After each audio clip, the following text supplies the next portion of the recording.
Welcome to Afterthoughts, a Collect Your Thoughts mini episode. I'm Sean Millhouse, licensed professional counselor. And I'm Jason LeCompte, also a licensed professional counselor. How you doing, J-Boo? Good.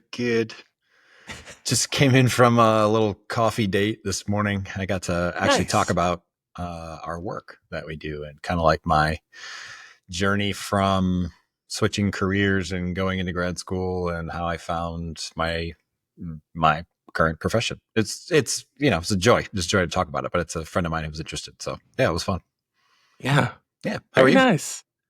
Good. Yeah. I was just, doing prep this morning, getting ready for this, and here we are. So Yeah. I think this would be a great time first to remind people, since this is a newer format that we're, having fun with Afterthoughts, is to explain sort of what it is. The thought behind our Afterthoughts episodes these are sort of continuations of episodes we've already completed, as well as maybe extensions of those episodes in terms of different things that we have heard or things that we've thought about, as well as other interesting topics that could form into future episodes. It's sort of an experimental place. Like, I kind of look at it as like Collect Your Thoughts, like cooler, younger brother in a way. Well, I like thinking about it as like an evolution of the conversation, or as sort of like maybe like a laboratory, an experiment on like topical things that just kind of keep popping up into our awareness across our social media or whatever it might be. Yeah. And they're mini, they're little baby episodes. So, sometimes it's nice to switch it up. So anyway, that is the general breakdown of our Afterthoughts episode. Leading into today's episode topic, Jason, how would you describe your relationship with artificial intelligence? My relationship with artificial intelligence. Evolving. How about that? That's a experimental. Yeah. Useful. I think I'm definitely leaning into it. I know you and I've mentioned this outside of this sphere that we're talking in right now, but yeah, it's something that I think is super useful and is rapidly evolving and integrating into many different facets of modern life. And so I'm trying to embrace it. I'm trying to lean into it and welcome it and work with it, because I don't think it's going anywhere. That's my sort of my take on it. But yeah, that's the way I'm approaching my quote unquote relationship with AI. How about you? How are you doing? So that is part of why that is because, as Jason mentioned, we've had ongoing conversations about AI, and I have definitely been significantly more critical of it and like, oh God, it's the end times. Like, the robots are going to take over. However, the difficulty of that thinking is what Jason said, in terms of it is increasingly integrated into our lives. Even more of a factor for me is doing this podcast. All the software I'm using utilizes AI, and it's extremely helpful.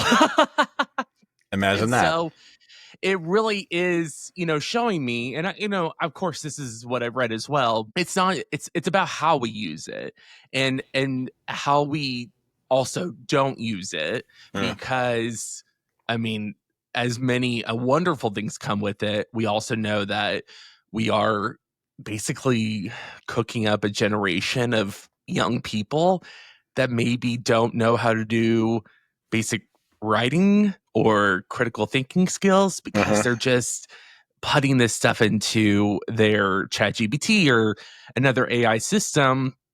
And then what? What do you do with that? So I feel it's really bittersweet to embrace, but also like I'm usually the embracer of new technology. I'm usually like you when are. the internet. You're the early 90s, adopter. I mean, like, I was like, I need it all. I mean, digital music, all that stuff. I remember when people were like, paying money for music. Oh my God, I can't. And I was like, I'm here for it. Let's do it. Let's support the artists. Like, let's have it on digital. And for whatever reason You with weren't the this, LimeWire streamer or the Kazaa streamer. Remember those? oh, I did that too. Sure. But for like my favorite artists, I Mm. paid for it. Yeah.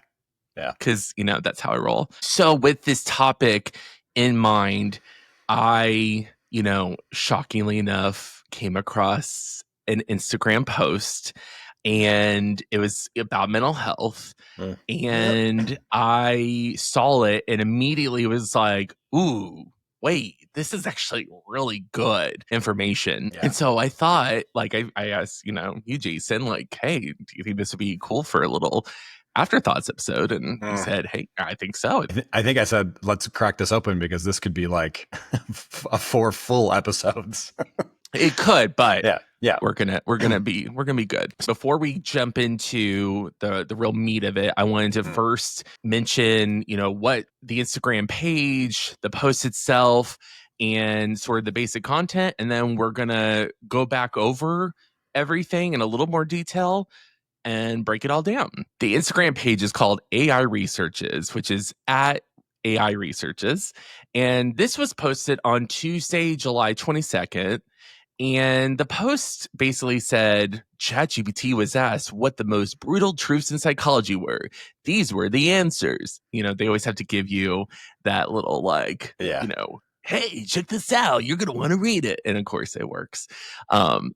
This post was inspired by a psychotherapist and author by the name of Joe Nucci. I'm hoping I'm pronouncing this right. That'd be my guess. His Instagram is at Joe Nucci Therapy. So I want to make sure we're giving credit to everyone involved here, who asked ChatGPT, you've read every psychology study and every psychological thinker and philosopher. What are the 5 things everyone must understand about their own psychology or they risk failing at life? Whew. Whoa. Yeah, like that's I mean, good and damn, like, and here is what ChatGPT answered with, and we're gonna literally just say the basic parts and then circle back. So ChatGPT answered with the following. If you want a single brutally distilled psychological survival kit, something forged from thousands of studies and the deepest ideas from Freud to Frankl, Jung to Kahneman, Nietzsche to contemporary behavioral science, here are 5 truths you must understand about your own mind or risk being sabotaged by it. Yeah. ChatGPT is not messing around. Nope. So here are the 5 things. Your brain lies to you constantly. That's number 1. Number 2, what you avoid controls you. Number 3, you are not who you think you are. You're who you practice being. I can't wait to get into that one. That's interesting. Oh my gosh. Yeah. Number 4, you are wired for emotion, but built to regulate it. Mm-hmm. And number 5, you will suffer either way. So suffer for something worthwhile. Mic drops left and right for me personally. Like, I'm kind of like, oh, this is why people get freaked out about, will therapy be, a completely like, will we be out of business because will therapists be put out of business by AI? Yeah. Right. Which I have many thoughts on. But just first, before we jump in each one, what were your thoughts seeing just those 5 headings? Yeah, there's definitely some wisdom baked into these, and these are I'll call them truths for lack of a better word, that I've contended with personally and professionally. But they're things that I think that in my 20 years of being a therapy client and my 12 years of being a therapist, I've definitely navigated these and stumbled upon these or needed to uncover them for my own learnings and my own. So they're all familiar to me. They're all stuff that I may say to clients or help clients work towards. But they're also all of these things are all things that I've contended with and sort of realized for myself. So yeah, they just all resonate. That's sort of like my takeaway. Yeah.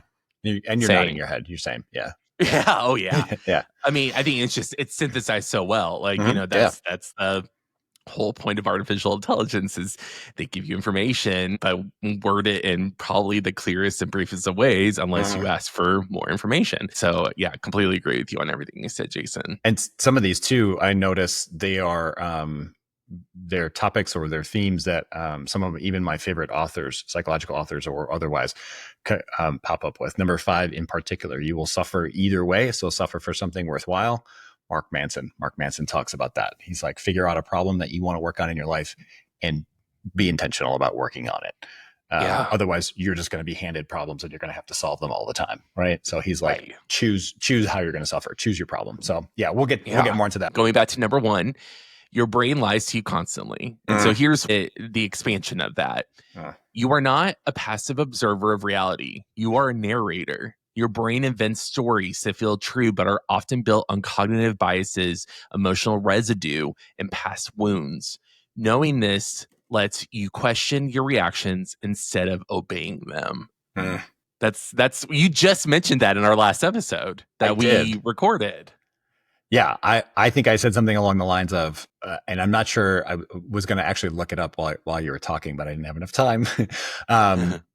Always listen to your body because it can't lie to you, but never listen to your brain because it's constantly lying to you. Yeah, that's the thing. I say that to my clients all the time. There's wisdom coming through the feelings, the emotions in your physical body, and your body can't really do anything to modulate that. It's telling you all the time. But your brain is just interpreting. It's just interpreting, right, through information and making up stories. And so it could very well not be true. It's a fantastic piece of wisdom. For sure. Yeah. And what I think the complicated nature of that statement is then if you catch everything with it, it can be very easy to go, I can't trust anything about what my brain says, which is very all or nothing thinking. But it is really hard sometimes to accept that your brain comes in clutch a lot of the time and also messes with your head a lot of the time. Right. But my favorite part about that is that you can notice the way that you are reacting or interpreting to something. You don't have to take that. This takes practice. This is essentially what seated meditation helps train into you, right? Is that you start to notice your thoughts and your reactions to things. I love the intro that you gave too, when we're talking about from Freud to Frankl, right? One of my favorite quotes I think I've mentioned before from Viktor Frankl is when you create that space in between the stimulus and the response, you create an ability to choose your reaction. And so that's what I think this is demonstrating, but not to take it too far off track, right? Yeah. This is ChatGPT that told us this, that recreated this, but also distilled down, right? Pulled from Frankl, pulled from Freud, but pulled from everywhere else and went, stop listening to your brain, listen to your body, essentially. That's kind of crazy that the robots told us that. Yeah. Well, they told us that based off of centuries of data, right? Right. Centuries of human writing, human research. Yeah. Mm-hmm. Yeah. That is the hard part is like making sure. And I know obviously you can, like when I do utilize ChatGPT, I absolutely will say and include thinkers or creators behind these sentiments or statements or beliefs just to make sure I am giving credit. And then I do go the extra mile of looking that up myself to make sure that it is accurate because unfortunately there can be discrepancies that come up with ChatGPT and AI. And we do have to be cautious about that.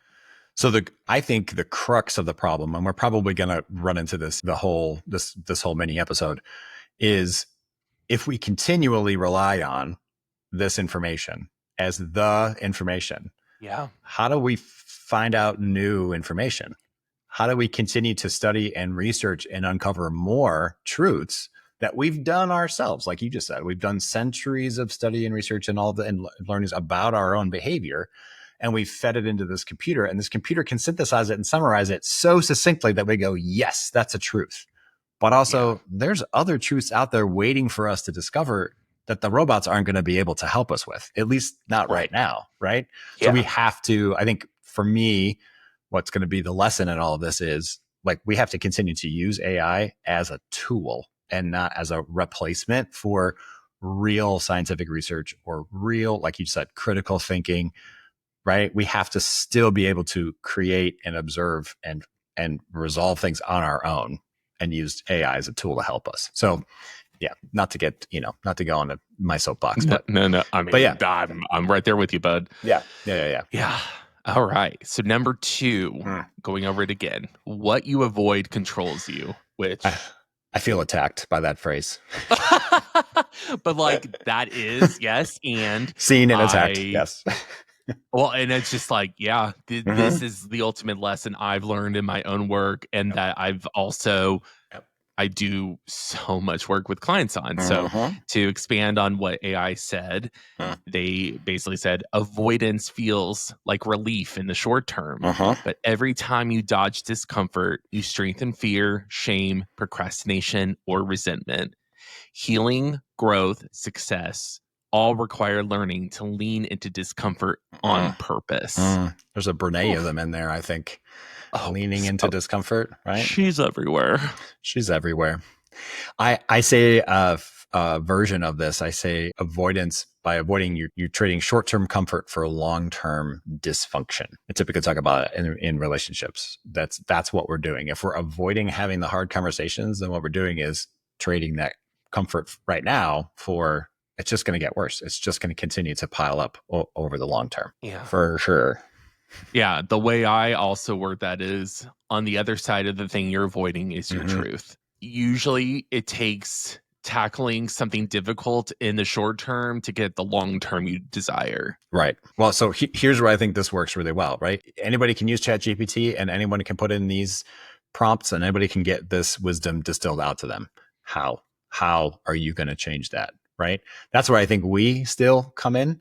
You can maybe get a step by step, but you're not going to have somebody with empathy who understands where you're at and what you're going through and can hold space for, right? And can create that connection. That's what we do as therapists. So this is super useful information, but the stepping towards the growth, that's what you and I and all of our peers, I think, can still help with. Exactly. That's definitely been the thing that it gives me a little bit of hope is that I think that, yeah, we, unlike AI, we are Yeah. not going to continue to be synthesized towards the user's preferences and Right. style. We are going to come from our experiences and our expertise. And then, sure, we will maneuver it in a way that our clients can reach it, but Yeah. maybe not with sort of the biases or the I don't know, I don't even know how to describe it. Just the overly made in a way towards that person that may not actually be as hopeful as it might seem. Yeah, these are really generalized. And I Yeah. think what we have the expertise in doing is when we build a rapport and we have the relationship, we get to know our clients, then we can tailor some of these things to how it applies to them, right? Right there, right in the moment. So, yeah. Number 3, you are not who you think you are. You're who you practice being. This is wild to me, this concept. Go ahead. Just say more about it. Well, yeah. Yeah. So AI then continues with identity isn't fixed. It's a feedback loop of habits, roles, beliefs, and repeated stories. You shape who you are by what you do over and over, not what you wish were true. If you want to change your life, start with what you repeat. Ugh. Yep. Yeah. Mm-hmm. And it's true. And it's funny too, because this really circles back to what Asher mentioned in the episode 5 on ADHD was it's about practice. And we continue to harp on that. But they just put it in such a really clear, beautifully put way, in my opinion. Yeah. This is this reality, this is tough to swallow sometimes because I want to go, my name is Jason and I'm a therapist and I'm a gay man and I'm an activist and I'm an artist. Like I want to say all the things that I am. And yet if I step back and I look at my habits or my routines or what I do, it might sometimes define me differently. And I don't like that. Correct. I don't, right? That's an uncomfortable truth about just probably most of us or many of us is that we really do want to claim something, but yet our habits, our behaviors define us differently. Yeah. So yeah, so it's tough. It's tough to actually face this. But one way that I like to talk about this with clients is when we're trying to develop a new behavior, we're trying to change something that we don't like. Maybe it's a reaction to something or a coping habit that doesn't really work well. We can identify it as problematic, and we can say, okay, I want to stop doing that. Great, fine. You can, but unless you have another direction, unless you have something else to put energy into, you're going to be giving your energy to stop, stop, stop, stop, stop. And it's all just pointed in that direction. I know you know this, but that's the way I'm interpreting this, right? This is operationalizing this truth is if you want to change, develop that new habit, put your energy in a different direction. And that is the person that essentially you will become. This is what this is describing. Yeah, no, and Yeah. for anyone who isn't watching, the reason why Jason said, I know you know this, it's because I'm bobbing like a bobblehead right now. Like he's grooving to some kind Because of I'm beat in the like, background yes, yes, on his headphones. yes. And then it's just my head's just gonna pop off. Yeah. Oh, okay. All Sure. right. All I got right. Let's do that. EDM. I got a All right. constant EDM going on in the background. Oh, really? Yeah. Nice. Just in here. Just Oh, in here. that's Yeah. great. No other notes on that. I think you said it. It really does simplify and synthesize the crucial importance of what you do is who you are. Right. And if you can't lock on to that and understand how everything that is for a person, for all of us, you're really missing the plot. I'll give one other little piece of where I think human therapists are slightly more useful in this regard. Yeah. It's with accountability. Sometimes I tell clients, like, you can use this space for whatever you want to use it for, including being held accountable. So if you decide to change something and you continue to show up each and every week, I can hold you accountable. Chat, sure. Chat might be in your back pocket. Chat's not going to hold you accountable.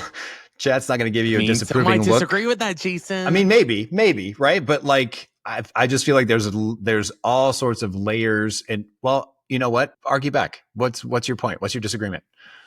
I mean, it's not that I want to argue this, but for devil's advocacy, is that it really is like you can now go, hey, chat, can you remind me to think about this thing in 2 weeks?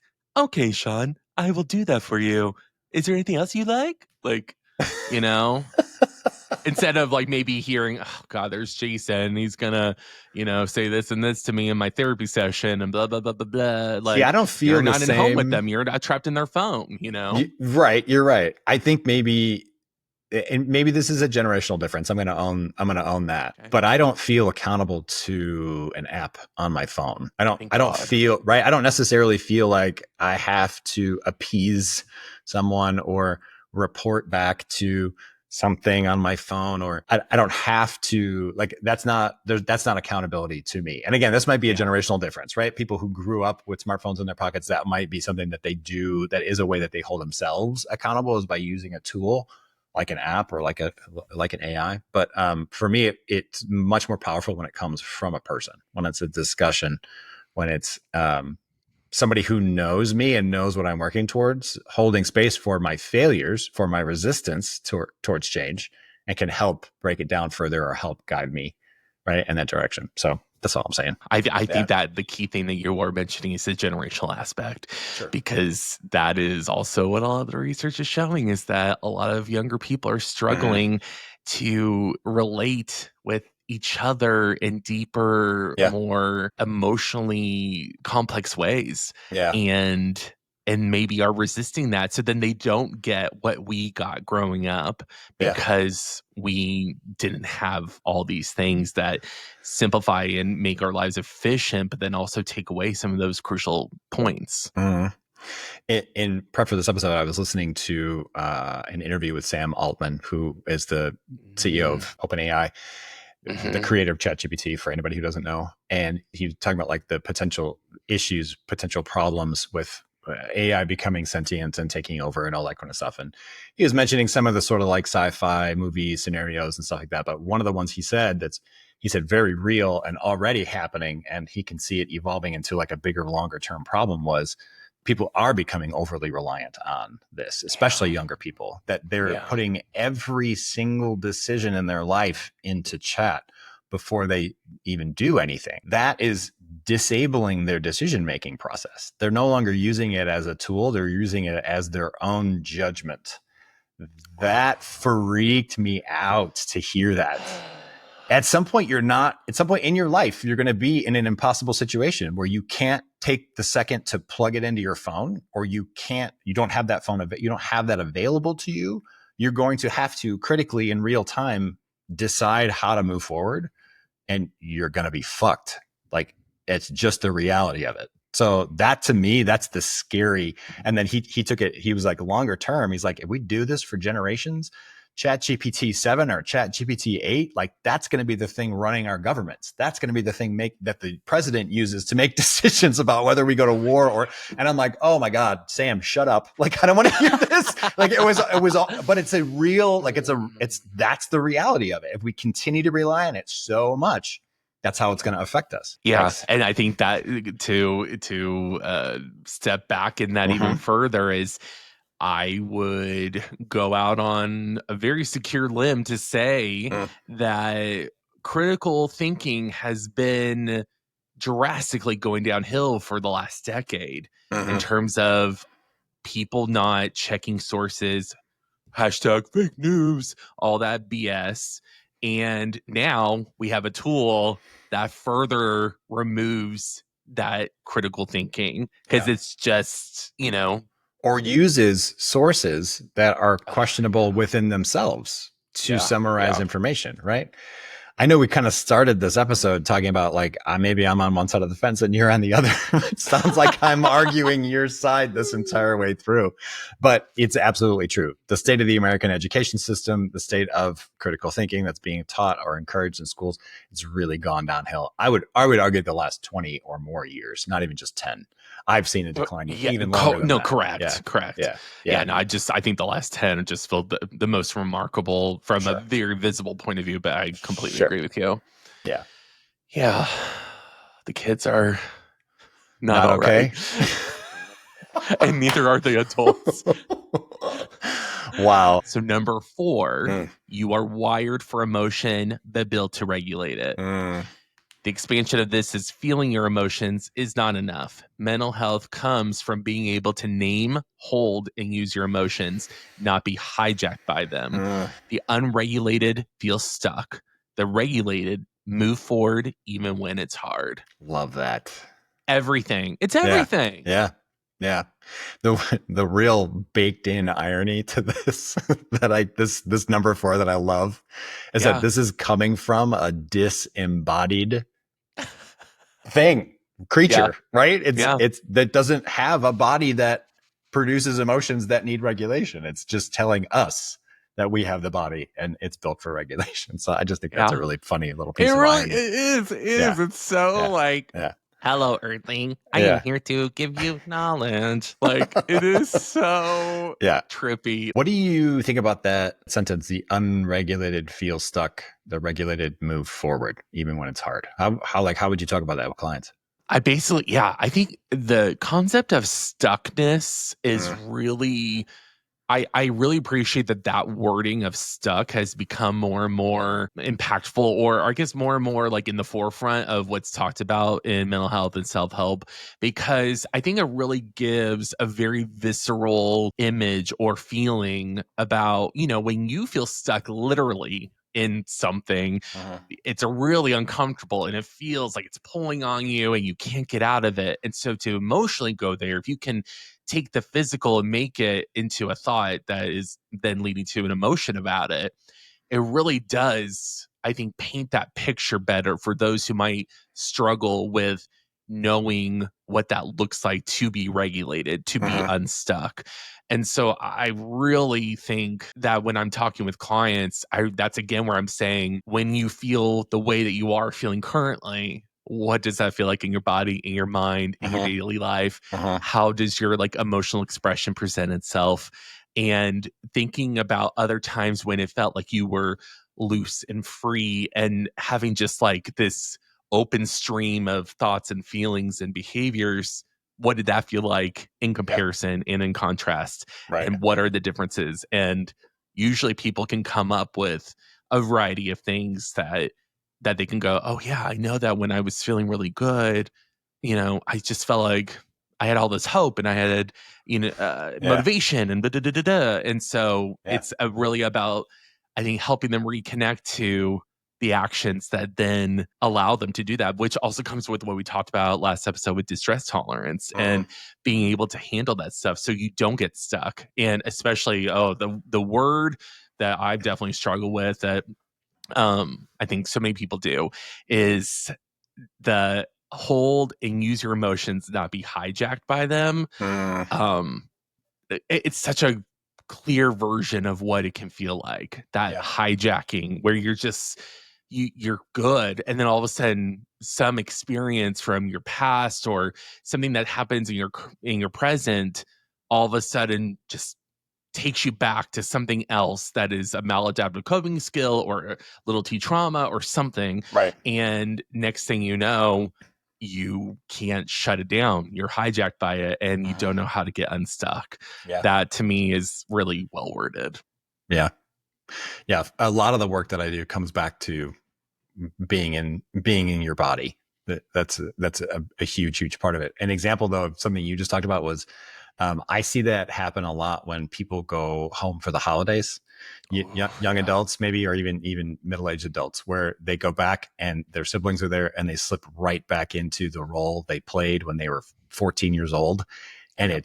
it's like they're back in their trauma, right? Back in their development. They're developmentally stuck, emotionally stuck in that place. And so it's really it's a tough I guess lesson to learn. And again, I'm coming back around to I'm defending, but like it's something that I don't think right, at least right now where things are, like an AI can help guide you through things like that. There's too much nuance. There's too much Mhm.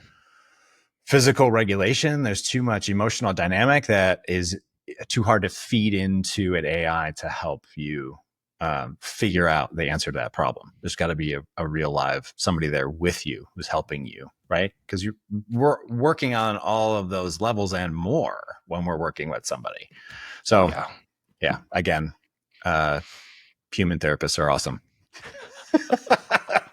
I think also too, like um, it's even if you are doing the work, you then oftentimes can end up back in those surroundings and the people that you return home to, mm, they don't want to accept you outside of the pattern yeah, or placement they had right. or have had in their minds of who you are. Mhm. And that is really tough to, I think, resist Yeah, or to push back on. yeah, And then, that's a lot of emotional heavy lifting. And I agree, like a therapist is going to be able to do that with a lot, because that's the thing. These robots, they don't know what it's like to have a parent. They yeah. don't, and sure, I'm sure they can express the experience of parenting and things like that. But like, that is definitely something that they at least don't have at this time. And I don't want to think about how they could in the future. That just makes my head hurt.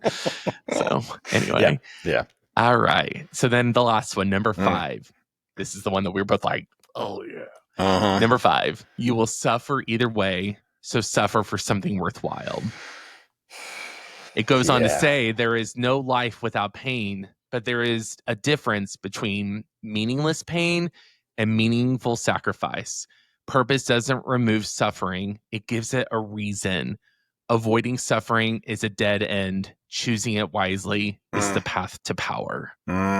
That's I talk about huge. this all the time with my clients. Yeah. I actually heard it. So there is the podcast We Can Do Hard Things with Glennon Oh, Doyle Glennon Doyle. Sure. Yeah, yeah, of and course. her Of sister course. and her wife. And it was an episode with my girl Kelly Clarkson, and she was going and talking about her divorce and basically that really difficult decision of, do I stay? Is it going to mess up the kids? And then it came Sure. down to, I have to choose the right kind of hard. I Mm-hmm. know that either way is going to be hard for me and Mm-hmm. the kids, but which is the right kind of hard? And to Mm-hmm. me, that's exactly what this whole thing is talking about. Yeah. You've said this in another way. As I think on a previous episode, if you know your why, you can get through almost any how. Yep. Isn't that the phrase? Yep. Yeah. No, I love that. I feel like that's what this is speaking to. Like if you know what's important to you and you've chosen that, you can do almost anything because you are connected to your reasoning. Purpose is huge for me. It's tattooed into my arm. It's something I talk about with clients all the time. Something I just talked about this morning with a friend of mine. Having purpose, and this again, this will go back to Viktor Frankl and the meaning, finding meaning in life. I can't remember what the name of his book is that he wrote, but it's Man essentially Search like for Meaning. Man's Search for Meaning. Thank you. Yeah, I was just Yeah. coming to that. It just caressed it in them from the back of my mind. That's essentially what he talks about, right? Is when you find purpose, then you know why you're doing what you're doing. And I think that like being able to choose, and again, modern authors too, Mark Manson, like you have a project, you know what you're choosing. It's gonna suck either way. We're gonna suffer either way, right? In some way, shape, or form. So choose how you want to suffer. There's some real ancient wisdom in this, but also Yeah. thank you, robots, for bringing it to the forefront. Yeah. So Yeah. with all of these thoughts, I mean, would you say these 5 sentiments that ChatGPT came up with on a scale of 1 to 5, one Sure. being useless, 5 being really important and useful, where would you rank this? I think I'm going to answer your question indirectly. I think I kind of Please, yeah. predicted that you would ask this question somewhere in my subconscious because I was thinking about like the context of this and all of that. And I think these are great truths Yeah. for every human to know. But I know for me in my own personal journey, like some of these would not have made sense at 17 or 25 or 32, or I needed to come to some of these truths on my own in my own time. And I think Mhm. that's also another, I mean, sure, maybe chat can do that too, but I think that's another great facet of what we do is when people seek us out, they are looking to change. They are looking to learn something maybe. And so we can help walk people towards these when the time is right. Yeah. That to me is really powerful. And so for me to rank these, or for me to say these are the essence of human existence or human, like, okay, sure. But like, again, you're going to ask 17-year-old me, like maybe one of those would have resonated. I had to Yeah. really learn all of this in my adult life. So everything in its own time. I'm gonna just shout out this. That's from my friend Colette. We were just talking this past weekend. Everything in its own time. You will find it when you are meant to find it, or when you need to find it. So that's how I'm Yeah.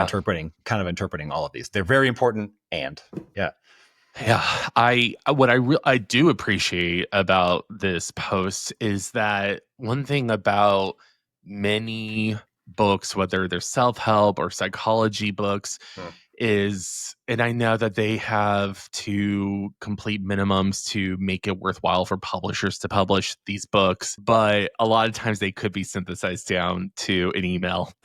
Like the Sure, basic truths sure, of a lot of books can be really simplified, and that's what I do appreciate about this, and or memes in general yeah, about mental health that I run across, because we need simplicity in our lives, especially during really complicated times, but we also can't lose the critical thinking. We can't lose the human touch. We right, can't lose the taking our time with the things that we experience in a really thoughtful, meaningful way that I don't think can happen, at least in this current iteration, and hopefully never, with AI versus therapy.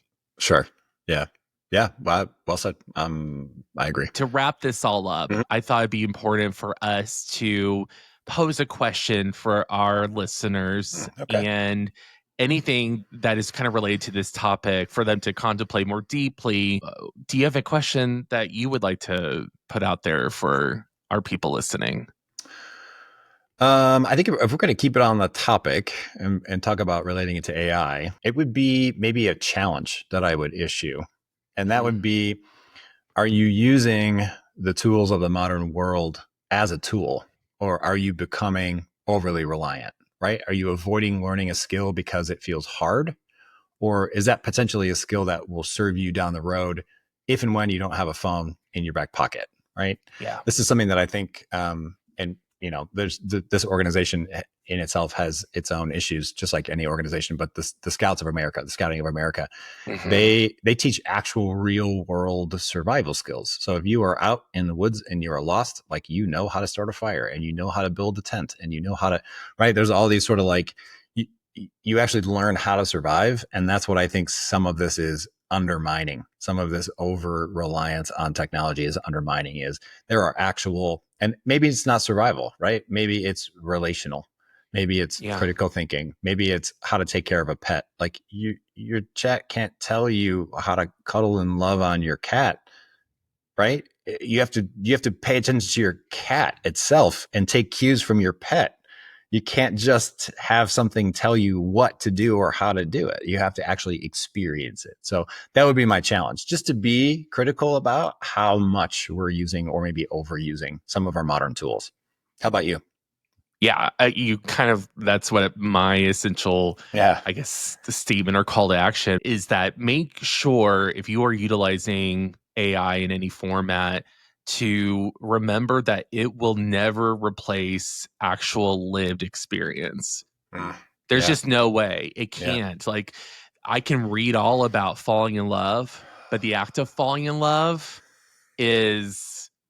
it's like being on a drug. You just can't learn it in a book, in a ChatGPT format. You can definitely learn about it, but the actual experience will always be king, in my opinion. So I think remembering to connect these tools to human conversation, and to remember that experiences are what make us who we are.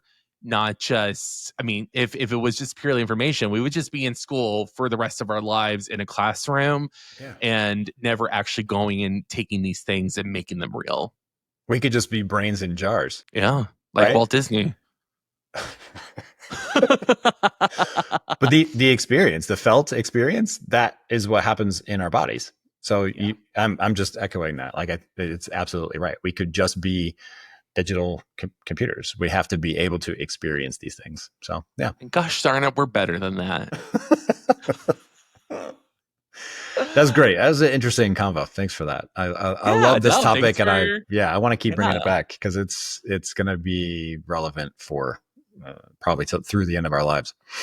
Yeah, no, Jason and I have talked over and over again. I bring it up all the time, where anytime I see a new clip or another article about this, I'm like, we have got to talk. We have to do a whole giant, probably multiple episodes on AI, and really expand on it, because it's such a complicated and, like, really deep and messy topic, but also one that you can't ignore. Can't stick our heads in the sand on this one. Yeah, you're right. As much as sometimes I want to. All right. Well, we want to thank everybody for listening and watching our episode today. We want to remind you that you can find out more about us at www.bennetvillecounseling.com. You can also find us on Instagram at Benneville Counseling, and on TikTok at Collect Your Thoughts. And as always, we want to just remind everyone to please put down the ChatGPT, take a nice deep breath, and collect your thoughts. That's right. You guys have a great day. We'll see you next time. Thanks. Bye. Bye.